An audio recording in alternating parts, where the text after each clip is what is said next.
Hi! இன்றைக்கி பச்சை மொச்சையும் உருளைக்கிழங்கும் போட்டு ஒரு குழம்பு வைப்போம்.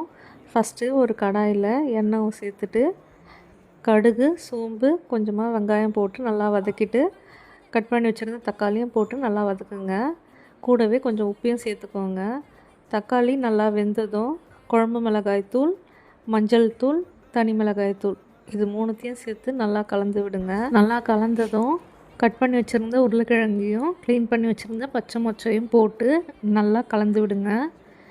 காய் வேகிறதுக்கு தேவையான தண்ணியும் சேர்த்து காயை நல்லா வேக விடுங்க. இதுக்கிடையில் ஒரு தேங்காய் பேஸ்ட் ரெடி பண்ணிக்கலாம். தேங்காய் 2 பச்சை மிளகா போட்டு நல்லா அரைச்சிக்கோங்க. குழம்புல காய் நல்லா வெந்ததும் அரைச்சி வச்சுருந்த தேங்காய் பேஸ்ட்டை போட்டு நல்லா கலந்து விட்டு ஒரு கொதி வந்ததும் கொஞ்சமாக கருவேப்பிலை இலையை தூவி இறக்குனிங்கன்னா சூப்பரான பச்சை மொச்சை உருளைக்கிழங்கு குழம்பு ரெடி. ட்ரை பண்ணிட்டு எப்படி வந்துச்சுன்னு சொல்லுங்கள். தேங்க்ஸ் ஃபார் வாட்சிங்.